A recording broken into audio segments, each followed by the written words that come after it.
Hello everyone, I am Ashia Pundir, CMA Inter-Qualified, and this is my video regarding finance updates, including these topics. Okay, capital market movements, SEBI, RBI, and banking sector development, economic indicator, corporate updates, fintech and digital payment developments, and GST and income tax updates. And these updates are from July 12 to July 25, 2026. This means I have included 2 weeks news in one video because पिछले हफ्ते मेरा exam था जिसकी वजह से मैं video upload नहीं कर पाई थी, तो मैंने दोनों हफ्ते की वीडियो इसी के अंदर इसी में ही इंक्लूड कर दिया है। तो आप उसकी टेंशन ना लें, पिछले 2 हफ्ते की जो जितने भी न्यूज है वो मैंने इसी वीडियो के अंदर कवर कर दिया है। Okay, and for introduction you can quickly go through it. I have already mentioned all the basic points about the pattern of my videos, so you can go through it quickly, or you can check out my first video. The link is in the description box, so you can check it out from there. Okay, so let's quickly begin with our news. Okay, so first one is capital market movements. Okay, तो सबसे पहले capital market updates हम देखते हैं। ये मत देखना ये पुरानी डेट यहाँ पर मेंशन हो गई है, तो इसको रिमूव कर देना, ये पुरानी डेट्स मेंशन है। आपको सिर्फ यहाँ से फोकस करना है। ओके ओके, सेंसेक्स सबसे पहले Sensex has loses basically has slipped by 0.43% and it is below 7600 mark. broad based weakness, इसमें ये देखा गया है कि बहुत ज्यादा हमारी स्टॉक प्राइसेस डाउन गए हैं इस प्रीवियस वीक में। ओके ये यहाँ पे नोटिस किया गया है, आप यहाँ पे भी देख सकते हो कि ये एक बेयरिश वीक है, जो हमारा ये वाला प्रीवियस वीक रहा है वो बेयरिश वीक रहा है, इसमें बहुत ज्यादा डाउन देखने को मिला है हमारे share price. Okay, then Nifty fifty भी वेट ओके, निफ्टी 50 भी जो है has slipped by 0.43%. Index closed at 23,767 points. Auto and energy dragged. Then Nifty IT has gained by 0.82%. Tech sector has continued the upward momentum. Means tech sector जो है बहुत ज्यादा उसमें upward movement देखने को मिला है। टेक सेक्टर में जैसे कि हम देख भी रहे हैं, पिछले भी वीक्स की जो हमने न्यूज देखी तो उसमें भी टेक सेक्टर बहुत ज्यादा बड़ी ग्रोथ कर रहा है। जो टेक्नोलॉजी से रिलेटेड सेक्टर है वो बहुत ज्यादा ग्रो कर रहा है। It may be due to AI, मतलब बेसिक मेन रीजन इसका जो अभी देखने को मिल सकता है वो है एआई की वजह से, जैसे एआई की ग्रोथ हो रही है, टेक सेक्टर जो है वो बहुत ग्रो कर रहा है क्योंकि उसमें ज्यादा से ज्यादा कंपनी इन्वेस्ट करना चाहती है। Then Nifty Bank has also gained 0.18% marginal rise after recent volatility. Nifty FMCG has also gained by 0.04%. Consumer goods steady and minimal gains. Nifty Oil and Gas has slipped by 0.46%. Energy sector is under pressure. Energy sector बहुत ज्यादा down जा रहा है because of Western Asia conflicts, and then Nifty Auto has also slipped by 1.1%. Auto stocks dragged by supply concerns. And now let's talk about gold prices. Gold prices have risen by 245 in percentage 0.17%, and it is per तोला, that is 10 grams. तो gold prices क्या हो रहे हैं, increase दिखते जा रहे हैं, है ना। तो इसीलिए इसमें इन्वेस्टमेंट भी अब बढ़ेगी, ठीक है ना, सो दैट ज्यादा ज्यादा रिटर्न्स पाने के लिए। देन यूएसडी और जो आईएनआर का एक्सचेंज रेट है वो 9.56 हो गया है, that is it has decreased bye 0.02 और 0.02%।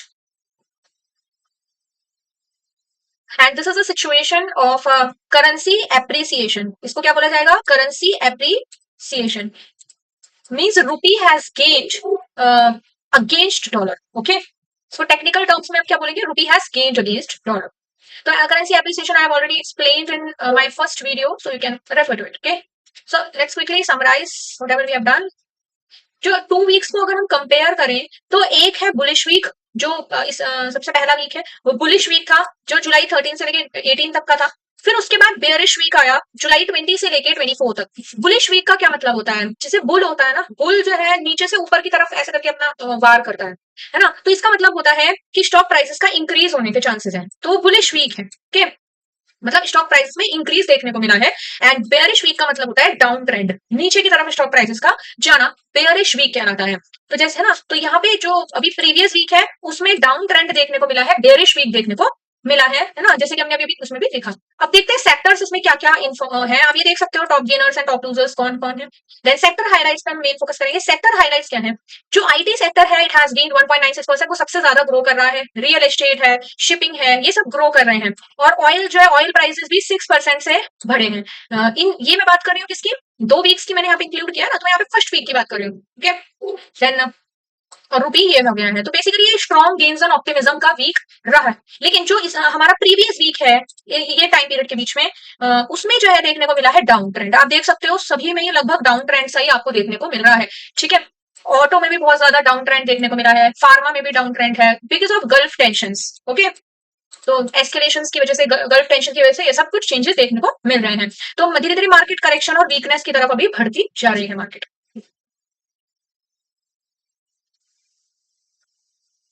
Okay, then let's come to the SEBI updates. Okay, SEBI updates में सबसे पहला अपडेट आप देख सकते हो यहाँ पे आईपीओ अप्रूवल्स। आईपीओ अप्रूवल्स कौन से हैं? आईपीओ का मतलब क्या होता है मैं भी बताऊंगी, पहले आप न्यूज देख लीजिए। तो सेबी क्लियर्ड आईपीओ ऑफ इंटेलियस रिपोर्ट, निचियस gems and jewellery and Juniper Green Energy of 1800 crore issue. Okay, तो डेट है जुलाई 24 to 25 and expands primary market pipeline, boost investor sentiment. जिससे प्राइमरी मार्केट जो है वो पाइपलाइन होगी उसकी, और उससे सेंटिमेंट्स इन्वेस्टर के क्या होंगे, वो बूस्ट होंगे, इंप्रूव होंगे। तो देखते हैं कि आईपीओ का क्या मतलब होता है, what this IPO means and primary market. So what is the process that is involved in IPO? Okay, तो आईपीओ पहले होता क्या है? IPO is basically when company offer shares to public for the first time. जब कोई भी company पहली बार अपनी सिक्योरिटीज को इशू करती है पब्लिक को, तो उसे हम बोलते हैं आईपीओ। ओके, तो ये जो फंड्स जो रेज करती है वो ग्रोथ के लिए वो यूज कर सकती है, एक्सपेंशन के लिए यूज कर सकती है। तो अगर किसी भी कंपनी को अपनी डेट की रिपेमेंट करनी है, एक्सपेंशन करना है, ग्रो करना है अपने आप को, तो उसके लिए यहाँ पे वो इशू करती है शेयर्स को, ताकि वो ज्यादा large amount of money raise कर सके, है ना। तो इसमें सबसे पहला स्टेप होता है हायर इन्वेस्टमेंट बैंक, है ना। सबसे पहले यहाँ पे आपको ना, मतलब एक तरीके से जो अंडर राइटर्स होते हैं उनको आपको हायर करना पड़ता है। अंडर राइटर्स क्यों हायर करना पड़ता है? क्योंकि वो एक तरीके से इंटरमीडिएरी की तरह काम करते हैं आपके और पब्लिक के बीच में, क्योंकि कंपनी तो डायरेक्टली पब्लिक को नहीं रीच कर पाएगी ना। तो वो क्या करती है, अंडर राइटर्स को अपॉइंट कर लेती है जो कंपनी के बिहाफ में शेयर्स को क्या करते हैं, पब्लिक तक पहुंचाते हैं, उनको इशू करते हैं share. Then second is due diligence and filings. और साथ में आपको ये भी ध्यान रखना पड़ता है कि इसमें प्रॉपर आप फाइलिंग कर रहे हो कि नहीं कर रहे हो, तो प्रॉपर गाइडलाइंस को फॉलो कर रहे हो कि नहीं कर रहे हो। फाइल यहाँ पे एसईसी के साथ करना पड़ता है। कमीशन होती है जो कि सिक्योरिटीज से रिलेटेड फाइलिंग्स में हमें हेल्प करेगी। तो एसईसी को आपको यहाँ पे फाइल करना होता है जितनी भी इसमें रिक्वायरमेंट्स होती हैं लॉ की। देन रोड शो, फिर इसमें आपको क्या करना पड़ता है, आप इन्वेस्टर्स को पिच करते हो, एंड देन उसके बाद क्या होगा, पिच करोगे, है ना, ऑफरिंग करोगे। देन उसके बाद प्राइसिंग डिसाइड होती है कि क्या प्राइस हमारे शेयर का होना चाहिए जिसमें हम शेयर इशू करेंगे। तो आईपीओ का प्राइस कितना होगा, कितने का शेयर जो है जाएगा, मतलब पर शेयर कितनी वैल्यू होगी, वो यहाँ पे देखा जाएगा। देन उसके बाद हम पब्लिक जाएंगे, मतलब हम स्टॉक एक्सचेंज पे अपने आप को लॉन्च कर देंगे, एंड देन शेयर्स इशू हो जाएंगे, sell shares to investors. And जब हमने सेल शेयर, मतलब जब शेयर्स हमने बेच दिए, तब उसके बाद क्या होगा, हमारे पास पैसा रियलाइज हो जाएगा, जिसको हम एप्लीकेशन मनी बोलते हैं, स्टार्टिंग मनी जो होता है। तो है ना, और प्राइमरी मार्केट भी वही मार्केट होती है जिसमें सबसे पहली बार शेयर्स को इशू किया जाता है, फर्स्ट टाइम जब कंपनी सेल करती है अपने इन्वेस्टर्स को। तो जब एक बार आईपीओ हो गया, तो उसके बाद जब दोबारा आप इशू करोगे पब्लिक को, तो उसको कहा जाएगा, उसको फिर आईपीओ नहीं बोला जाएगा, उसको फिर जो है एक तरह से सिंपली पब्लिक इशू बोल देते हैं, उसको हम आईपीओ नहीं बोलेंगे। आईपीओ मतलब क्या है, जब पहली बार इशू किया जाएगा। फिर सेकेंडरी मार्केट वो मार्केट होती है जिसमें आपने ऑलरेडी इशूड सिक्योरिटीज को आप दोबारा से इशू कर रहे हैं, जिसमें इन्वेस्टर्स भी आपस में क्या करते हैं, ट्रेडिंग करते हैं, तो उसे हम बोलते हैं secondary market. So this is all about IPO.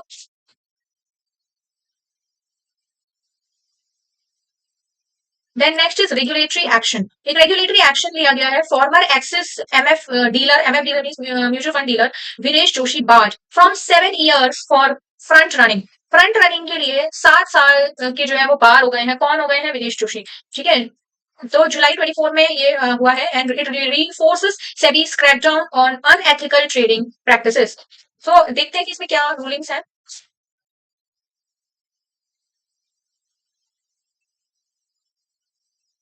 तो यहाँ पे की फैक्ट्स है अबाउट सेबीज 146 पेज ऑर्डर। तो इसमें क्या है कि इसमें बेसिकली इस टाइम पीरियड के अंदर अंदर ये आया है, सितंबर 1 2021 से लेके मार्च 31 2022 के बीच में इसका ये मिसकंडक्ट हुआ है। मिसकंडक्ट इस टाइम के बीच में हुआ है। इलीगल गेन्स क्या है, 30.56 करोड़ जॉइंटली इनबाउंडेड फ्रॉम 21। ठीक है, नोटाइज। देन उसके बाद है प्राइमरी एक्टर्स। इसमें कौन है? इसमें इन्वॉल्व है विदेश जोशी, ब्रिजेश खुरानी एंड सुमित देसाई, प्रणब बोरा, वैभव पांड, मतलब ये सब इसमें इन्वॉल्व है। तो you can check over it. Okay, then execution method क्या रहा है कि it traces placed from Dubai using ओजन terminals of Marfatia stock broking and wood stock broking communication through FaceTime, Virgin and WhatsApp using coded alias like जादूगर and SD, मतलब ये जो है ना कोड लैंग्वेज में बातचीत कर रहे थे, कुछ इस तरीके के देखा गया है ना। एंड देन ट्रेडिंग पैटर्न्स क्या है, बाय बेसिकली इनका जो ट्रेडिंग पैटर्न रहा है वो बाय बाय सेल रहा है एंड सेल सेल बाय रहा है, सीक्वेंसेस में रहा है। Ahead of Axis MF orders confirming front running. Okay, तो फ्रंट रनिंग पहले तो आप ये समझो कि होता क्या है, बात की पहले पहले चलो ये कंप्लीट कर लेते हैं। प्रॉफिट शेयरिंग रेशियो क्या है, Joshi admitted receiving 60 to 90% of profits and with reminder to arrangers. Then investor impact, इसका इन्वेस्टर पे क्या इंपैक्ट पड़ा है, Axis MF managed about 1.28 crore investor accounts as of March 2022, amplifying the seriousness of the breach. तो ये front running क्या होता है, क्योंकि मेन तो इसमें फ्रंट रनिंग इन्वॉल्व है ना, मेन जो एक्टिविटी उसमें है। तो फ्रंट रनिंग बेसिकली एक इलीगल ट्रेडिंग प्रैक्टिस है जहां पे इनसाइडर्स एक्सप्लॉइट करते हैं advance knowledge of large institutional orders to trade ahead of them, है ना। ये मतलब इंस्टीट्यूशन से भी आगे ट्रेडिंग करना शुरू कर देते हैं, जिससे इनको प्रॉफिट अराइज हो जाता है सब्सिक्वेंट प्राइस मूवमेंट से। It undermines the market integrity and investor confidence and specially in mutual fund that manage the public money. तो बेसिकली ये ना मतलब ये क्या करते हैं, ये कंपनी की इंफॉर्मेशन का इस्तेमाल करके कंपनी से मतलब जो इंस्टीट्यूशन होता है उससे पहले ही ट्रेडिंग करना शुरू कर देते हैं, जिससे इनको सबसे जो प्राइस की मूवमेंट है उससे बेनिफिट हो जाता है। तो ये इसको एक इलीगल ट्रेड प्रैक्टिस माना जाता है ना, ऐसा नहीं किया जा सकता नॉर्मल केस में। तो ये इसीलिए ये जो है ऑर्डर आया है, इसलिए सेबी ने इसमें जो है स्ट्रिक्टर एक्शंस लिए हैं। Then second is fund management oversight. SEBI simplified mutual fund transmission process for nominees and heights, जुलाई 18 में है, on simplifies the investor experience and enhances the transparency. तो देखते हैं कि क्या ट्रांसमिशन प्रोसेस है जो सेबी ने सिंप्लीफाई किया है for mutual fund, okay, nominees and heirs. तो म्यूचुअल फंड ट्रांसमिशन प्रोसेस पहले क्या था और उसमें क्या चेंजेस आए हैं।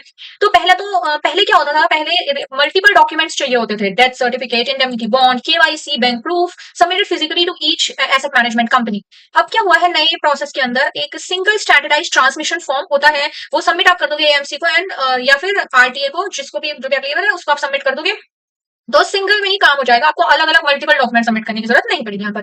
Then nominee verification, manual verification पहले होता था and notarised affidavits often delayed processing, लेकिन अब नए प्रोसेस में सेल्फ अटेस्टेड डॉक्यूमेंट्स होते हैं, no notarisation needed if nominees KYC is verified. Then इसके बाद threshold for specified claim, previously limited to 2 lakh per folio, पहले जो होता था जो मतलब थ्रेशोल्ड क्राइटेरिया होता था क्लेम के लिए वो 2 लाख का होता था, लेकिन अब वो 5 लाख कर दिया गया है ताकि फास्टेस्ट सेटलमेंट हो without legal documents like succession certificate. Then multiple folio handling, पहले क्या होता था, each folio required separate paper work, but अब एक कंसोलिडेटेड ट्रांसमिशन रिक्वेस्ट होती है allowed across folios of the same years. Then joint holder cases, पहले surviving holder had to submit the multiple proofs, then यहाँ पे ऑटोमेटिक ट्रांसमिशन हो जाता है to surviving holder about submission of death certificate only. Then timeline पहले varied होती थी across AMC, अलग अलग एएमसी में अलग अलग टाइमलाइन अवेलेबल होती थी 15 to 30 डेज के बीच में, बट अब एक यूनिफॉर्म 10 वर्किंग डे टाइमलाइन हो गई है from receipt of complete documents, मतलब एक फास्टर पेस पे काम होने लगा है। तो ट्रांसमिशन प्रोसेस में काफी चेंजेस आए हैं। देन उसके बाद है कॉर्पोरेट गवर्नेंस। कॉर्पोरेट गवर्नेंस के बारे में हमने अपनी सेकंड वीडियो में अच्छे से समझा था कि क्या होता है। Basically it is a system, basically कि हमें क्या सिस्टम फॉलो करना चाहिए मैनेजमेंट को ताकि वो फेयरनेस, अकाउंटेबिलिटी एंड ट्रांसपेरेंसी को मेंटेन कर सके, तो वो इसमें आता है। तो ये कुछ कंपनीज के अंदर जो है एप्लीकेबल होता है, बट सजेस्ट सभी कंपनीज के लिए किया जाता है। तो SEBI issued new disclosure norms for AIFs and FMS schemes, जितनी भी एआईएफ एंड पीएमएस स्कीम्स के लिए जो है यहाँ पे न्यू डिस्क्लोजर नॉर्म्स आए हैं कि उन्हें क्या क्या चीजें डिस्क्लोज करनी है नई तरीके से, वो भी हम देखेंगे। जुलाई 16 में आए हैं, it improves accountability and investor protection in alternative funds. Okay, so let's check it. New disclosure जो रिफॉर्म्स आए हैं, पहले है फॉर पोर्टफोलियो, पीएमएस के लिए देखते हैं सबसे पहले, पोर्टफोलियो मैनेजमेंट सर्विसेज के लिए, ठीक है। तो इसमें क्या हुआ है, एक्सपेंडेड इन्वेस्टमेंट यूनिवर्स, मतलब पहले इन्वेस्टमेंट का जो डेफिनेशन है उसे एक्सपेंड कर दिया गया है। PMS managers can now invest in to be listed securities up to 10% of client assets in investment grade unlisted debt securities. तो इसमें डेफिनेशन इन्वेस्टमेंट की थोड़ी सी बढ़ा दी गई है ना। तो जो हमारे पोर्टफोलियो मैनेजमेंट सर्विसेज वगैरह हैं, मैनेजर हैं, वो अब इन्वेस्ट कर सकते हैं आगे आने वाली लिस्टेड सिक्योरिटीज में भी, टू बी लिस्टेड में भी इन्वेस्ट कर सकते हैं, और अप टू 10% क्लाइंट एसेट्स का वो अनलिस्टेड सिक्योरिटीज में भी कर सकते हैं invest. Then overseas investment allowed, means PMS can invest in foreign securities, listed equities, debt, mutual funds, REITs वगैरह में आप इन्वेस्ट, रियल एस्टेट्स में आप इन्वेस्टमेंट कर सकते हो subject to FEMA and LRS limits, मतलब लेकिन आपको फॉरेन एक्सचेंज मैनेजमेंट एक्ट को ध्यान में रखते हुए काम करना होगा विद एक्सप्लिसिट क्लाइंट कंसेंट, इसमें क्लाइंट का भी कंसेंट लेना जरूरी है। Then mutual fund only PMS category, A new category restricted to mutual funds, ETFs, and specialized investment funds, lowering the minimum investment threshold to 25 lakh. मतलब पहले जो मिनिमम इन्वेस्टमेंट का थ्रेशोल्ड होता था वो 50 लाख का होता था, लेकिन अब वो थ्रेशोल्ड 25 लाख कर दिया गया है. This makes PMS more accessible to mass affluent investors. Then enhanced disclosure. PMS providers must issue standardized performance reports, risk disclosures, and breakdown to clients. ये आपको चीजें बतानी पड़ेगी ना, डिस्क्लोज करना पड़ेगा. Then the next category है AIFs, Alternative Investment Funds. Alternative Investment Funds. तो fee waiver for first scheme. इन सेबी ने वेव कर दिया है the scheme registration fee for the launch of AIF first scheme. तो मतलब आपको रजिस्ट्रेशन फी जो आपको देनी पड़ती है ना, अब वो आपको नहीं देनी पड़ेगी अगर आप एआईएफ की पहली स्कीम को लॉन्च करते हो तो. Then faster filing timeline. Private placement memorandum filing window reduced from 30 days to 10 working days before scheme launch.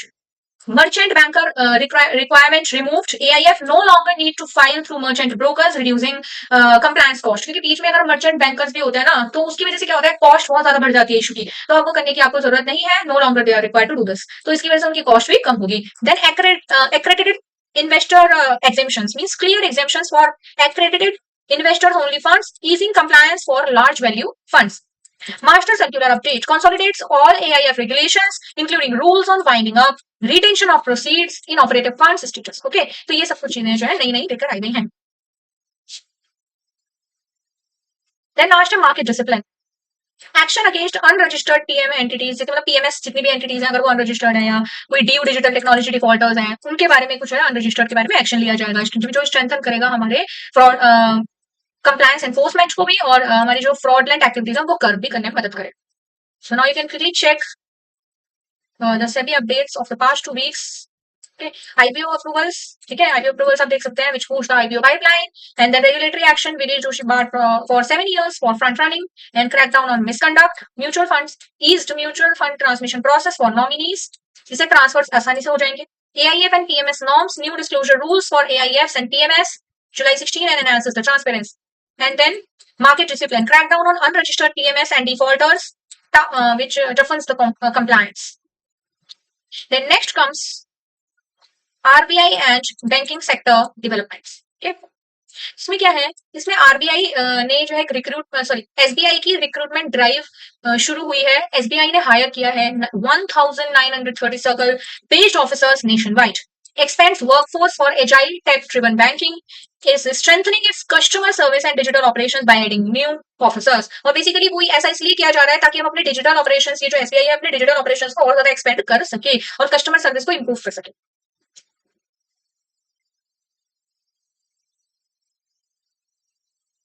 Then ICICI Bank overseas bonds. ICICI Bank $1 billion GIFT City bond sale drew strong global demand. मतलब अब जो ICICI bank है उसने जो अपना bond cell किया था foreign में, है ना, $1 बिलियन का, उसकी बहुत ही बड़ी मतलब भारी मात्रा में उसकी डिमांड देखी गई है. लोगों के मतलब लोगों बहुत ज्यादा डिमांड कर रहे हैं उसकी, जिससे क्या होगा, इंडिया की प्रेजेंस बढ़ रही है in global debt markets. Okay, and ICI tapped international investors showing confidence in Indian banking approach. Next Bank of India capital plan. एक कैपिटल प्लान है बैंक ऑफ इंडिया का. क्या है कि it has raised $1.2 billion via FCNR deposits and plans $2 billion overseas borrowing.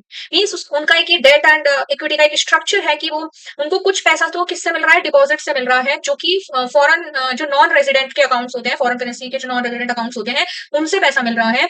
ठीक है ना, कितना $1.2 बिलियन, और $2 बिलियन जो है वो ओवरसीज से मतलब बोरो करने लगेंगे. तो मतलब तो अपनी बोरोइंग्स को वो बढ़ा रहे हैं फॉरेन बोरोइंग्स को. ओके, तो जुलाई 23 में आया है. And then supports credit growth and reduces reliance on bulk deposits. है ना, मतलब सिर्फ वो डिपॉजिट्स पे ही नहीं रिलाय मतलब डिपेंड रहना चाहते हैं, वो चाहते हैं कि और भी हम अपना सोर्सेज को एक्सपेंड करें. तो उसके लिए उन्होंने ये बोरोइंग करने का जो है डिसीजन लिया है, प्लान बनाया है. Then Bank of India is diversifying funding sources to strengthen its balance sheet, ताकि उसकी बैलेंस शीट भी बैलेंस में रहे. देन फिनटेक वर्सेस एनपीसीआई, ये भी हम पढ़ेंगे, फिनटेक वर्सेस एनपीसीआई. इसमें क्या हुआ है, 7 fintechs opposed NPCI's default UPI app proposal जुलाई 24 में and highlights the regulatory tension in digital payments. Fintechs fear the move would reduce competition and user choice in UPI apps. Okay, मैंने देखते हैं कि फिनटेक वर्सेस एनपीसीआई केस में क्या हुआ है.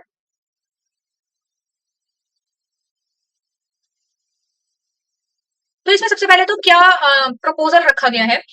एनपीसीआई ने प्रपोज किया है यूपीआई मेटा, एक यूपीआई मेटा को जो है ना इंट्रोड्यूस किया है एनपीसीआई ने। एनपीसीआई क्या है? एनपीसीआई एक बेसिकली एक पेमेंट को रेगुलेट करता है, जो डिजिटल पेमेंट्स होती है ना, मतलब पेमेंट्स जितनी भी हम करते हैं, है ना, उन पेमेंट्स को रेगुलेट करता है एनपीसीआई। ठीक है, तो नेशनल पेमेंट कॉर्पोरेशन बेसिकली ये है।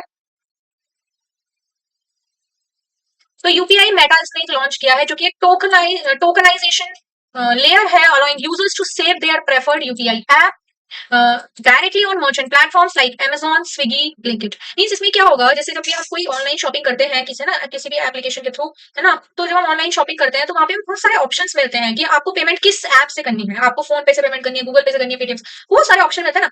यहाँ पे क्या होगा, यूपीआई मेटा के थ्रू आप क्या कर सकते हो, आप उसमें से अपनी प्रेफरेंस को चुन सकते हो। मतलब इन तीनों में से आपको क्या प्रेफरेंस है, आपकी जो भी प्रेफरेंस आपकी है, चाहे वो गूगल पे हो, पेटीएम हो, फोन पे हो, आप वो सिलेक्ट कर लोगे और वो प्रेफरेंस आपकी सेव हो जाएगी, है ना। फिर उसके बाद जैसे ही आपने वो प्रेफरेंस अपनी सेव कर ली, तो पेमेंट्स जो है वो जब भी आप ऐप को सेलेक्ट करोगे तो पेमेंट अपने आप ही उस ऐप के थ्रू हो जाएगी, आपको अलग से सेलेक्ट करने की जरूरत उस ऐप को नहीं पड़ेगी। तो चेकआउट के टाइम पे आपका अपने आप ही ऑटो सिलेक्शन वगैरह हो जाएगा, अपने आप ही सिलेक्शन हो जाएगा, एंड आप सीधा पिन और बायोमेट्रिक ऑथेंटिकेशन की तरफ बढ़ जाओगे। ठीक है, आपको बार बार यूपीआई ऐप को चूज करने की जरूरत नहीं पड़ेगी। तो idea is to make UPI checkout as seamless as tokenised card payment. जैसे कार्ड की पेमेंट होती है ना टोकन के बेसिस पे, बिल्कुल वैसे ही हमारी अभी यूपीआई ऐप की पेमेंट्स भी होने लगेंगी। And prepare for competition from Apple पे एंट्री इनटू इंडिया। और जो एप्पल पे एंट्री ले रहा है इंडिया के अंदर, उसकी जो कंपटीशन है उसको उससे भी बचने के लिए, अपने आप को सेफ गार्ड करने के लिए भी ये लेके आया गया है UPI Meta. Okay, then why fintech oppose है ना, फिनटेक को इससे क्या दिक्कत है भाई, फिनटेक ने इसको क्यों अपोज किया है? बिकॉज इसके कुछ नुकसान है। वो कहते हैं कि ये लॉक कर रहा है कस्टमर की चॉइस को, मतलब हम अपनी चॉइस को बदल नहीं पाएंगे। हमारी एक बार हमने सेव कर लिया, प्रेफर कर लिया, फिर उसके बाद चेंज करना, फिर या तो हमें बार बार उसको चेंज करने का प्रोसेस थोड़ा सा बड़ा करना होगा। तो मतलब बेसिकली काफी कॉम्प्लेक्सिटी सी हो जाएगी, बार बार हमको जो है अगर हमें चेंज करना होगा अपना प्रेफरेंस तो बड़ा मुश्किल हो जाएगा, ये कहना है। तो लॉक कर देगा कस्टमर की चॉइस। तो instead of choosing N app for each transaction, users को जो है वन टाइम ऑनबोर्डिंग डिसीजन लेना होगा, जिसकी वजह से locking them into one app permanently, मतलब वो परमानेंटली केवल एक ही ऐप के अंदर लॉक हो जाएंगे, है ना, ये चीज है। तो परमानेंटली बेसिस पे तो कस्टमर्स को एक तरह से वैरायटी ऑफ ऑप्शंस नहीं मिल पाएंगे, चॉइस थोड़ी रिड्यूस हो जाएगी। देन मार्केट कंसंट्रेशन रिस्क भी है। जो फोन पे है ना और गूगल पे है, ये 80% ऑफ यूपीआई ट्रांजेक्शन को हैंडल करते हैं। अगर ये यूपीआई मेटा आ जाता है तो ज्यादातर लोग इसी से ही पेमेंट करेंगे, और जिससे क्या होगा, जिससे जो स्मॉलर एप्स हैं वो तो एक तरीके से बिल्कुल ही अलग ही हो जाएंगे, वो तो एंट्री ले ही नहीं पाएंगे मार्केट में। तो ये कहीं ना कहीं डोमिनेंस सी हो जाएगी कुछ एप्स की। No clear problem solved. Unlike card tokenization, which solved repeated entry of card details, UPI is already frictionless. Fintechs argue that no evidence of checkout drop-offs that justify this change. है ना, तो कोई भी मतलब इसमें कुछ इसका कुछ बेसिक बेनिफिट नहीं है। देन वो कहते हैं कि threat to innovation by reducing competition the framework could stifle innovation and ecosystem new reality which have been core to UPI success. तो कहीं ना कहीं इससे इनोवेशन भी इफेक्ट होगी, क्योंकि अब क्या होगा कि क्योंकि जो गूगल पे है, फोन पे है, वही ज्यादातर उससे ट्रांजेक्शन लोग करना शुरू करेंगे, तो बाकी सारे जो छोटे स्मॉल एप्स हैं वो तो कहीं ना कहीं नेग्लेक्ट हो जाएंगे ना। तो ऐसा कहा जा रहा है, ये एक केस है इन दोनों का। देन नेक्स्ट आते हैं cyber security initiative. Banks partnering with 25 OEMs to deploy AI based defensive agents. OEM basically original equipment manufacturers होते हैं, जो मतलब बेसिक इक्विपमेंट्स को मैन्युफैक्चर करते हैं ना। तो 25 ऐसे ओईएम्स के साथ बैंक ने पार्टनरशिप करी है, मतलब पार्टनर किया है उनको, to deploy AI based defensive agents की। वो तो मतलब जो है ताकि हम जो है खुद के अपने एक डिफेंसिव एजेंट्स बनाएंगे। क्यों बनाएंगे ताकि हम साइबर अटैक से बच सके, साइबर अटैक से अपने आप को प्रोटेक्ट कर सके, रेजिलियंस मेंटेन कर सके, अपनी प्रोटेक्शन कर सके। तो Indian banks are adopting AI driven tools to protect against rising cyber threats. Okay, so this is all about RBI in banking sector. So let's quickly check whatever we have done. सबसे पहले RBI recruitment हुआ, SEBI hired this officers so to boost the customer and tech services, and then ICICI overseas bonds issue करे हैं, जिनकी बहुत huge demand देखने को मिली है, ग्लोबल डिमांड बहुत ज्यादा बढ़ती जा रही है। एंड बैंक ऑफ इंडिया ने फंडिंग रेज करी है, बोरोइंग को अपना इंक्रीज करने का सोचा है, ताकि ओवरसीज भी वो अपनी मार्केट रीच मतलब एक्सपेंडिंग कर सके बोरोइंग को overseas. Then fintech versus NPCI है, that is oppose default UPI app plan, जिससे कि फेयर कंपटीशन रहे। Then cyber security initiative, banks deploying AI cyber defences strengthening protection from hacks. Then economic indicators पे अब हम आते हैं। इकोनॉमिक इंडिकेटर्स, सबसे पहले तो बात करते हैं फॉरेक्स रिजर्व की। फॉरेक्स रिजर्व में देखा गया है कि it has rose by 1.08 billion dollars से उसमें इंक्रीज देखने को मिला है, और अभी कितना हो गया है, 676.24 बिलियन अब डॉलर हो चुका है। ठीक है, तो इससे हमारे जो रिजर्व्स है बहुत ज्यादा बढ़ रहे हैं, जिससे क्या होगा, रुपी की स्टेबिलिटी को ये मेंटेन करके रखेंगे एंड लिक्विडिटी भी हमारी मेंटेन रहेगी। मतलब अगर हमें कोई बाहर अपना पेमेंट करना होगा, सपोज कोई लोन की पेमेंट हमें करनी होगी फॉरेन में, तो वो हम इजिली कर पाएंगे क्योंकि हमारे पास रिजर्व्स बहुत ज्यादा हो गए हैं, है ना। तो रिजर्व्स हमारे ग्रो कर रहे हैं। ये सब कुछ इसीलिए हो रहा है बिकॉज जो आरबीआई का जो मतलब एक तरह से जो आरबीआई ने डॉलर का डिपॉजिट पे फोकस किया है ना, उसके रिफॉर्म्स बनाए हैं, उसकी वजह से ये सारी चीजें देखने को मिले हैं and steady inflows strengthen reserves. Then private sector growth, private sector की ग्रोथ जो है वो बताई है पीएमआई इंडेक्स ने। अभी हम पढ़ेंगे कि पीएमआई क्या होता है। तो ये कहा गया है पीएमआई के थ्रू कि प्राइवेट सेक्टर की जो ग्रोथ है वो बहुत ही डाउन चल रही है, और वो भी 4 साल से डाउन चल रही है। मतलब जो 4 इयर्स में ग्रोथ रही है उससे भी कम ग्रोथ हमें देखने को मिली है प्राइवेट सेक्टर में। एंड पीएमआई डेटा ने ये शो किया है कि खासतौर पर मैन्युफैक्चरिंग और सर्विसेज सेक्टर में, which indicates the cooling demand and cautious business sentiments. तो देखते हैं कि पीएमआई क्या है, मतलब ये पीएमआई का क्या मतलब है, क्या सजेस्ट कर रहा है यहाँ पर। तो पीएमआई कैसे वर्क करता है। पीएमआई का मतलब होता है purchasing managers index. Means basically एक डिफ्यूजन इंडेक्स है based on surveys of purchasing managers about new orders. मतलब परचेजिंग मैनेजर्स को हम सर्वे करते हैं जिसमें हम उनसे पूछते हैं कि उन्होंने कितने कितने नए ऑर्डर्स लिए हैं, कितनी प्रोडक्शन की है, एम्प्लॉयमेंट कितना किया है, सप्लायर डिलीवरीज कितनी हुई है, इन्वेंट्रीज कितनी है। इन सबके बेसिस पे डेटा कलेक्ट किया जाता है और उसके बेसिस पे डिसाइड किया जाता है कि कौन सी कंपनी ऐसी है जो ग्रोइंग, कौन सा सेक्टर या कंपनी ऐसी है जो ग्रो कर रही है और कौन सी कॉन्ट्रैक्ट कर रही है। तो ग्रो कौन करती है, इसमें बेसिकली ना रेंज होती है 0 से लेके 100 तक की, 0 से लेके 100 तक की यहाँ पे एक रेंज होती है। तो अगर आप 50 से ऊपर हो, है ना, जैसे ये अगर टाइमलाइन, ये सपोज अगर ये रेंज है, ये रेंज है, ये 0 है, ये 100 है, ओके। तो और ये 50 है। तो अगर आप ये 50 से ऊपर हो, अगर आप इस वाले फेज में हो, 50 से ऊपर हो, तो आपको ग्रोथ, इसका मतलब ये है कि आपकी ग्रोथ हो रही है इन सब चीजों की, ठीक है। और अगर आप जो है, वेट वेट वेट, अगर आप इस वाले पोर्शन में आते हो, तो इसका मतलब ये है कि आपका कॉन्ट्रैक्शन हो रहा है। तो इससे ना पता चलता है कि हम हमारा कितना ग्रो कर रहे हैं हम, चाहे वो एम्प्लॉयमेंट के हिसाब से हो, चाहे वो डिलीवरी इन्वेंट्रीज है ना के हिसाब से हो, ठीक है। तो इसकी फ्रीक्वेंसी होती है कि मंथली डेटा फर्निश करता है usually within days of the month and then how PMI is calculated. अब इसको कैलकुलेट कैसे किया जाता है, बेसिकली इसमें जो वेट्स दिए जाते हैं वो कुछ कैटेगरीज को दिए जाते हैं, जैसे new order, production, employment, supply, delivery, ये सब कुछ क्राइटेरिया होते हैं जिनको 20% वेट दिया जाता है हर एक। न्यू ऑर्डर को भी 20% होगा, देन प्रोडक्शन को भी 20%, सबको 20% का वेट दिया जाता है। उसके बेसिस पे डिसीजन लिया जाता है। Then services PMI covers non manufacturing sectors like transport, insurance, construction. इसका फॉर्मूला क्या होता है, इसका फॉर्मूला होता है P1 plus 0.5 into P2। P1 का मतलब होता है कितनी रिपोर्टिंग इंप्रूवमेंट्स हुई हैं, percentage of reporting improvements. P2 का मतलब होता है percentage reporting no change and P3 का मतलब होता है परसेंटेज रिपोर्टिंग डिटोरिएशन। तो बेसिकली इस तरीके से यहाँ पे इसमें कंप्यूटेशन किया जाता है। ठीक है, तो आपको मतलब मेनली ये याद रखना है कि ये सारे के सारे जो इसमें कंसिडर किए जाते हैं और उसके बेसिस पे डिसाइड किया जाता है कि कौन सी कंपनी जो है वो ग्रो कर रही है, कौन सी कॉन्ट्रैक्ट कर रही है।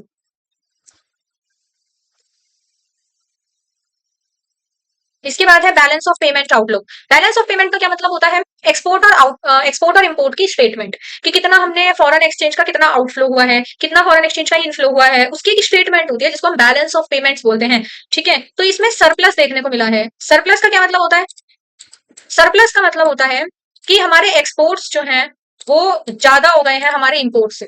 ठीक है, तो एक तरीके से इसको फेवरेबल सिचुएशन बोला जाता है। तो HDFC report cites RBI and government measures to attract capital inflows.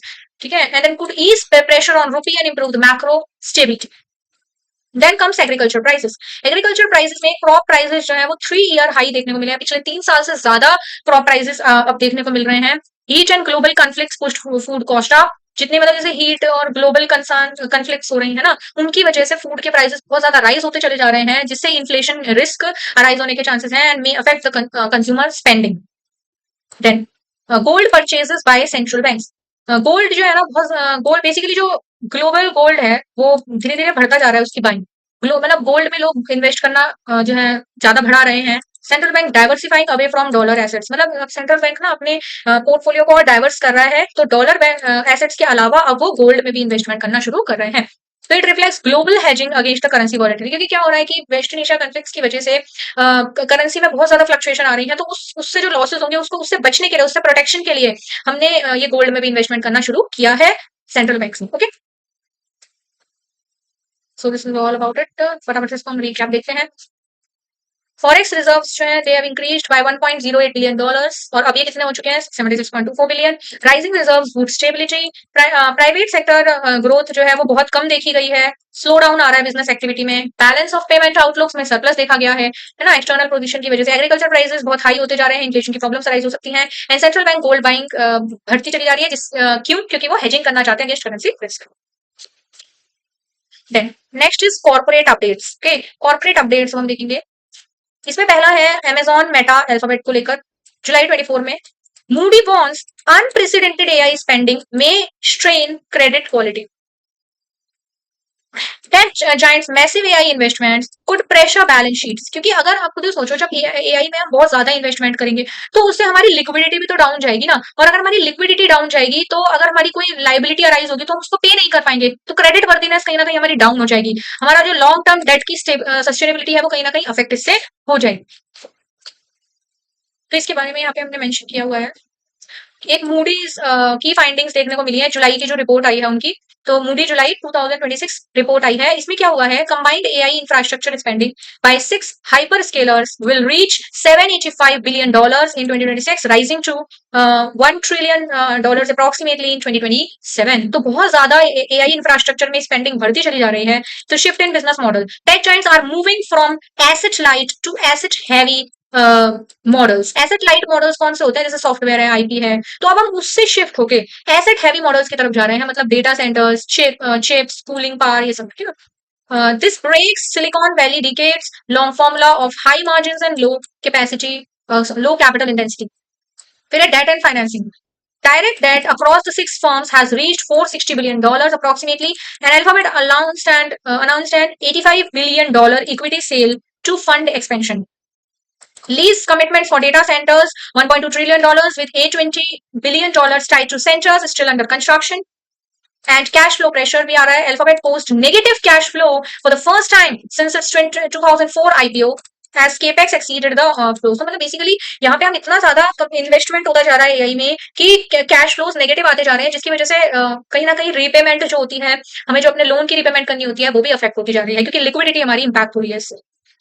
तो ये क्यों मैटर करता है, बिकॉज बॉन्ड इन्वेस्टर्स नर्वस। तो free cash flow schools raise concerns about debt servicing की लॉन्ग टर्म सस्टेनेबिलिटी, कि क्या कंपनीज, फिर क्वेश्चन अराइज होता है ना कि अगर कंपनी इतना ज्यादा एआई में स्पेंड करेंगी तो ऐसे में तो उनके कैश फ्लो सब खत्म ही हो जाएंगे, कैश फ्लो खत्म हो जाएंगे, तो फिर वो अपनी डेट की रीपेमेंट किस तरीके से कर पाएगी। तो जितने भी डिबेंचर होल्डर्स होते हैं या फिर लेंडर्स होते हैं, उनका कहीं ना कहीं एक प्रॉब्लम अराइज हो सकती है, हो सकता है उनको पेमेंट टाइमली ना कर पाए, तो वो एक प्रॉब्लम अराइज हो रही है। Structural shift, AI infrastructure requires massive upfront investment while revenues materialise slowly, mismatches in cash flows. फिर financial industry impact, Wall Street benefits from booming debt issuance, equity sales and leasing deals tied to AI expansion. Then Intel and AMD से related news है कि that stock surged after strong earnings and AI chip demand. Intel and AMD के stocks में काफी increase देखा गया है, and क्यों, क्योंकि इनकी अर्निंग्स बहुत ज्यादा हाई हो रही है। अर्निंग्स क्यों हाई हो रही है, क्योंकि एआई की चिप डिमांड बहुत ज्यादा बढ़ती जा रही है। जब से एआई की चिप मैन्युफैक्चरिंग पर फोकस किया गया है ना, गवर्नमेंट ने जब से चिप मैन्युफैक्चरिंग पर फोकस कर दिया ना गवर्नमेंट, तो तब से इसमें इंटेल एंड एएमडी के स्टॉक प्राइस बहुत ज्यादा सर्ज दिखाई देने लगा है। Semiconductor firms beat forecast amid global AI boom, reinforces chip sector leadership and boost investor confidence. Then American Express. American Express shares jumped up a beat quarter two results and higher consumer spending होने लगी है। तो travel पे and किस पे, travel पे एक तो खर्चा बहुत ज्यादा हो रहा है और एक एंटरटेनमेंट स्पेंडिंग कस्टमर्स बहुत ज्यादा कर रहे हैं, जिसकी वजह से शेयर्स काफी ऊपर गए हैं। Signals robust post pandemic consumer recovery, ठीक है ना, जिसकी वजह से पैंडेमिक के टाइम पे जो एक रेवेन्यू में स्लो डाउन आ गया था ना, उसके बाद ये काफी बड़ी एक रिकवरी है रेवेन्यू की, है ना, क्योंकि लोग ट्रैवल पे और एंटरटेनमेंट पे बहुत ज्यादा इन्वेस्टमेंट कर रहे हैं, बहुत ज्यादा खर्चा कर रहे हैं, तो जिसकी वजह से रेवेन्यू बहुत ज्यादा राइज हो रही है। देन गोल्डमैन सैक्स का एक डेटा है, बेसिकली उसके रिलेटेड आई न्यूज की, it has launched private markets platform for wealthy investors. Platform targets next-gen startups like SpaceX and Anthropic, expands Goldman Sachs reach into alternative investments। तो ये जो है अब प्राइवेट मार्केट्स में भी इन्वेस्टमेंट कर रहे हैं फॉर वेल्दी इन्वेस्टर्स, मतलब एक वेल्दी इन्वेस्टर्स के लिए सेपरेट मार्केट उन्होंने लॉन्च की है। तो ये गोल्डमैन सैक्स क्या होता है, ये नाम बार बार आप सुनते हैं, न्यूज में बार बार आता है, तो गोल्डमैन सैक्स के बारे में थोड़ा देख लेते हैं। गोल्डमैन सैक्स बेसिकली इसका पूरी कंपनी है एक तरीके से, इसका नाम है Goldman सैक्स group bank. It has founded in 1869। इसके फाउंडर है मार्कस गोल्डमैन एंड इसका हेडक्वार्टर न्यूयॉर्क सिटी यूएसए में है। इसलिए क्या है कि मल्टी नेशनल इन्वेस्टमेंट बैंक है और फाइनेंशियल सर्विसेज कंपनी है। इसका main business investment banking, securities, asset management and wealth management का है। कोर सर्विसेज ये प्रोवाइड करता है कि मर्जर एंड अमेलगमेशन के रिलेटेड एडवाइजरी देता है, under writing, trading, brokering, risk management में काम करता है। ये पब्लिक कंपनी है जो सिंस 1998 से इसने जो है अपना आईपीओ दे दिया था, आईपीओ इशू कर दिया था, तो इस वजह से पब्लिक कंपनी बन गई है। Then global presence operates in major financial centres worldwide and इसकी इंपॉर्टेंस बहुत ही मोस्ट इन्फ्लुएंशियल फॉर्म्स है इन ग्लोबल फाइनेंस। तो इसलिए हमें पता होना चाहिए गोल्ड सैक्स के बारे में, क्योंकि इन्फ्लुएंशियल है, इसका नाम भी न्यूज में बहुत बार आता रहता है कि ना इनकी जो रिपोर्ट्स होती है उसको काफी इंपॉर्टेंस दी जाती है। देन एंथ्रोपिक एआई को लेकर आया है कि it moves closer to mega IPO. Anthropic AI IPO कर रहा है as bankers line up investor meetings and AI startup prepares for one of the 2026 largest tech listings, reflects investor appetite for generative AI ventures. Means अब जो है AI का ये सबसे बड़ा एआई के अंदर एक कह सकते हैं आईपीओ आया है, ठीक है ना, तो इसलिए हमें याद रखना है। इसका एक क्विक रिकैप ले लेते हैं। Big tech AI spending, Moody's warn on massive AI investments, credit risk concerns कहीं ना कहीं राइज हो सकते हैं। Intel and MG surge, strong earnings and chip demand, जिसकी वजह से इन्वेस्टर का कॉन्फिडेंस बढ़ता जा रहा है। American Express boost means a beat quarter two results and spending jump, consumer spending बढ़ती जा रही है। देन गोल्डमैन सैक्स Ventures, new private investment platform targeting next gen startups, Anthropic IPO plans prepares for mega IPO launch, big IPO on the horizon. Okay, and next is fintech and digital payment developers. ये नहीं include है, ये बार दोबारा repeat हो गया है, तो हम यहाँ से शुरू करेंगे। First one is RBI digital payment road map. RBI ने जुलाई 23 में एक डिजिटल पेमेंट का रोड मैप बनाया है, 2026 विजन लेकर आया है फॉर डिजिटल पेमेंट्स। तो आरबीआई ने अपनी एक 2026 का एक विजन यहाँ पे लेके आया है वो फॉर डिजिटल पेमेंट्स। तो it focuses on interoperability, cyber security and rural inclusion, है ना, कि वो साइबर सिक्योरिटी पे ज्यादा फोकस करने लगे हैं एंड रूरल इंक्लूजन पे फोकस किया जा रहा है। It strengthens India's digital finance ecosystem. Okay, then next is Paytm and Visa partnership. जुलाई 2020 में पेटीएम पेमेंट्स बैंक ने वीजा क्रेडिट कार्ड लॉन्च किए हैं स्मॉल मर्चेंट्स के लिए। स्मॉल मर्चेंट्स के लिए वीजा क्रेडिट कार्ड्स को लॉन्च किया गया है। Aims to expand credit access for MSMEs via digital onboarding, ताकि अगर सपोज एमएसएमईज जो है उनको भी अगर जैसे पेमेंट्स करनी है तो वो कर सके through credit cards. Okay, Visa credit cards. Okay, तो boost merchant lending and card penetration. Then Google Pay India introduced AI-powered fraud detection layer, uses machine learning to flag suspicious UPI transactions, enhances user trust and transaction safety. तो fraud detection layer एक introduce करी है Google पे ने, ठीक है, जो कि एआई पावर्ड है, मतलब एआई के थ्रू डिसाइड किया जाएगा कि फ्रॉड के बारे में एआई इजीली डिटेक्ट कर लेगा कि फ्रॉड है कि नहीं है। तो उसका एक एआई पावर टूल है जो लेके आया है, जिसमें कि मशीन लर्निंग का इस्तेमाल किया जाएगा सस्पिशियस यूपीआई ट्रांजेक्शन का पता लगाने के लिए। क्योंकि जैसे जैसे ऑनलाइन प्लेटफॉर्म्स बढ़ते जा रहे हैं वैसे वैसे रिस्क भी काफी इंक्रीज होता जा रहा है, फ्रॉड का, अटैक्स, साइबर अटैक्स का। ओके, तो इसलिए सारे मूव्स लेकर आए जा रहे हैं। Then PhonePe wealth platform rolled out mutual fund investment portal, allow user to invest directly. मतलब क्या होता था पहले, इन्वेस्टमेंट जो करनी पड़ती थी वो म्यूचुअल फंड इन्वेस्टमेंट पोर्टल के थ्रू करनी पड़ती थी अगर आपको करनी होती थी तो। लेकिन अब फोन पे वेल्थ प्लेटफॉर्म ने क्या किया है, यूजर्स को अलाउ किया है to invest directly via UPI with zero commission. मतलब आप यूपीआई के थ्रू डायरेक्ट इन्वेस्टमेंट कर पाओगे जीरो कमीशन के साथ, which diversify fintech offerings beyond payments. कि मतलब अब आप केवल नॉर्मल पेमेंट्स नहीं करोगे बल्कि आप अपनी इन्वेस्टमेंट भी यूपीआई के थ्रू कर पाओगे, है ना, ऐसा इसमें आया है।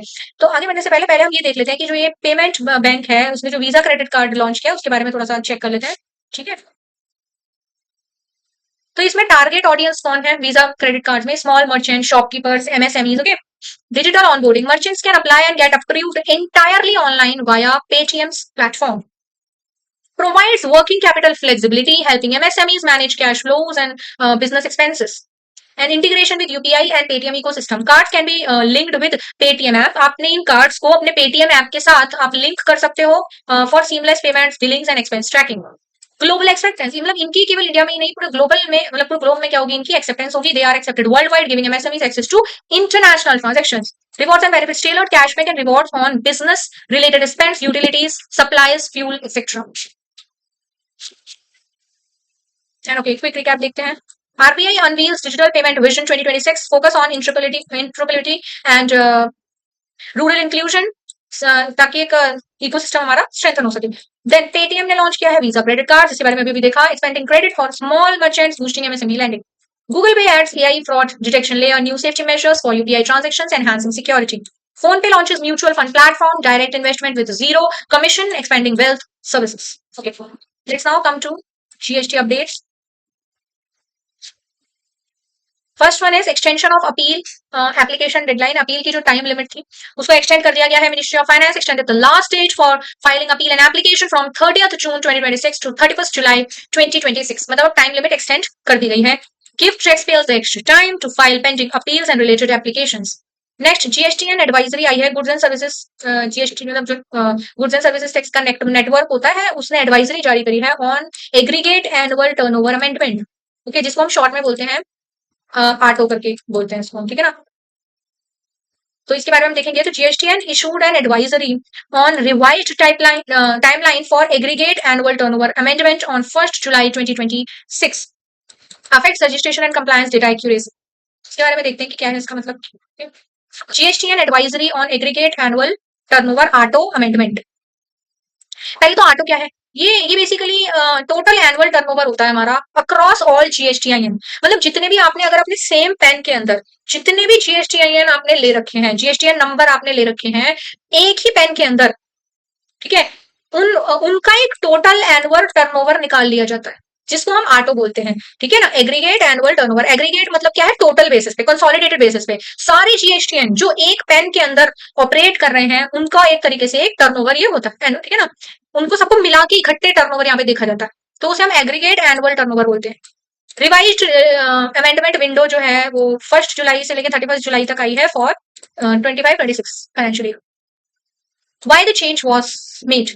To improve accuracy and consistency of turnover data through upgraded portal functionality and system update link. NATO will update automatically as later GST returns are filed after the amendment window. जैसे ही आपने amendment window में आपने clear कर लिया, then उसके बाद आप जब आगे GST रिटर्न्स को फाइल करोगे ना, तो वो आपका एक अपना जो एनुअल टर्नओवर होगा उसे अपने आप ही अपडेट कर देगा। आपको उसमें अपडेट करने की जरूरत नहीं पड़ेगी, वो आपका अपने आप ही टर्नओवर अपडेट कर देगा। तो वो शुड चेक इट।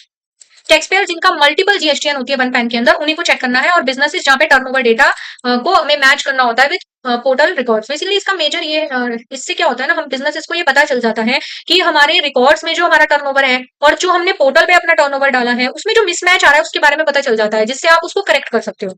क्यों मैटर करता है? क्योंकि रॉन्ग ऑटो कैन अफेक्ट, अगर सपोज ऑटो हमारा गलत आ रहा है, इसका मतलब ये है कि वो हमारे कंप्लायंस में कोई ना कोई प्रॉब्लम है, तो आप उसमें जो है अपने जीएसटीआर प्रोसेस को उससे आप प्रॉपर करेक्शंस कर सकते हो उसमें, है ना। वॉट टैक्स पेयर को क्या करना चाहिए इसमें, रिकनसाइल करना चाहिए अपने जो भी आपका एग्रीगेट टर्नओवर आया है उसे अपने बुक्स के टर्नओवर से आप क्या करोगे, रिकनसाइल करोगे। GSTR 1 GSTR 3 B and annual turnover before filing. तो फाइलिंग करने से पहले आपको अपना GSTR 1 GSTR 3 B and annual turnover को जितना भी मतलब आपके रिकॉर्ड है उसमें आपको एडजस्टमेंट्स करने पड़ेंगे। एंड प्रैक्टिकल क्या है इसमें ध्यान रखने वाली बात की, corrected within the window to avoid mismatch later. और आप कोशिश ये करो कि जब आप अमेंडमेंट विंडो में हो उसी समय करेक्शंस कर दो, ताकि आने वाले टाइम में वो दिक्कत ना करे, ठीक है। तो ये देखा गया। नेक्स्ट आते हैं bill to shift to FAQs आए हैं, मतलब कुछ फ्रीक्वेंटली आस्क्ड क्वेश्चंस इसमें रिलीज किए गए हैं, है ना। ये हमने पहले भी देख लिया था, पिछले जो सेकंड वीडियो थी मेरी उसमें मैंने आपको बताया था about bill to shift to transactions and voluntary bill disclosures के बारे में, जिससे जो हमारा गुड्स का मूवमेंट होता है, गुड्स का मतलब मूवमेंट होता है, डॉक्यूमेंटेशन होता है, उसे आप कंट्रोल कर पाएगी ऑर्गेनाइज मतलब इंस्टीट्यूशन, अब उसे कंट्रोल कर पाएगा इजिली। तो उसके लिए ये फैक्ट्स रिलीज किए गए हैं, ये बेसिकली आया है, जिससे हम मूवमेंट को भी ट्रैक कर सकते हैं। देन नेक्स्ट आता है SCMTR transition period extension. CBIC extended SCMTR transition period till 31st August and deferred penal action for technical and procedural lapses to provide temporary compliance relief for import and export processes. तो इसका जो transition का period है ना, मतलब जो effect का period है वो 31 अगस्त तक कर दिया गया है, ताकि मतलब कुछ समय तक जो पीनल एक्शन है उसे डेफर कर दिया गया है, मतलब कुछ समय तक आप पे पीनल एक्शन नहीं लिया जाएगा, ऐसा इसमें कहा जा रहा है। तो ये क्या होता है, इसका मतलब भी तो पता होना चाहिए ना कि ये सीबीआईसी क्या है या SCMTR क्या है, तो वो देख लेते हैं आगे बढ़ने से पहले। सीबीआईसी बेसिकली इसको इसकी फुल फॉर्म होती है central board of indirect taxes and customs. इसकी चेयरमैन का नाम है श्री विवेक चतुर्वेदी, ठीक है। एंड डिपार्टमेंट क्या है, ये department of revenue and ministry of finance के अंदर ही आता है। इसका मेन रोल होता है, एपेक्स बॉडी है इनडायरेक्ट टैक्स के एडमिनिस्ट्रेशन के लिए इंडिया में। एंड ये क्या क्या चीजें करती है, कौन से टैक्सेस को हैंडल करती है, GST, custom duty, central excise को, जनरली इनडायरेक्ट टैक्सेस को ये हैंडल करती है। इसके मेजर फंक्शन है policy making and notification circular, tax administration, anti smuggling and trade facilitation. ये बेसिकली जीएसटी कंप्लायंस को इन्फ्लुएंस करती है। Custom procedures, refunds, audit, enforcement, इन सब चीजों पे ध्यान देती है। ये बेसिकली रन करती है एंड रेगुलेट करती है इंडिया के इनडायरेक्ट टैक्स सिस्टम को एट द सेंट्रल लेवल। अब एससीएमटीआर क्या है? एससीएमटीआर का मतलब होता है sea cargo manufacture and transshipment regulations. मतलब जब हम अपने कार्गो को इंडिया से बाहर लेकर जाते हैं या इंडिया में लेके आते हैं, तो मतलब जब इनवर्ड आउटवर्ड मूवमेंट होता है हमारे सी कार्गो का, तो बेसिकली ये उससे रिलेटेड होता है। तो इसका पर्पस होता है कि हमें जो भी इलेक्ट्रॉनिक फाइलिंग हमें करनी पड़ती है उसको मैनेज करना, जो भी मतलब cargo manufacture and transshipment information को लेकर हमें इलेक्ट्रॉनिक फाइलिंग करनी पड़ती है, उसको ये रेगुलेट करता है। ओके, तो वो किसके ऊपर अप्लाई होगा? जितने भी कैरियर्स होते हैं या एजेंट्स होते हैं, कस्टोडियन होते हैं, टर्मिनल ऑपरेटर्स होते हैं, इंपोर्टर, एक्सपोर्टर, इन सब पे ये कंप्लायंस एप्लीकेबल होती है। फाइलिंग सिस्टम इलेक्ट्रॉनिक फाइलिंग होती है जो पोर्टल के थ्रू होती है, कस्टम पोर्टल के थ्रू। एंड क्यों मैटर करता है? ताकि फाइलिंग आप प्रॉपर तरीके से करो, एक्यूरेसी के साथ करो, टाइमली करो, है ना, ऑफ द कार्गो मूवमेंट्स। तो इससे जो है सी के थ्रू जो कार्गो मूवमेंट्स होते हैं उसको इजीली क्या कर सकते हैं, ट्रैक कर सकते हैं।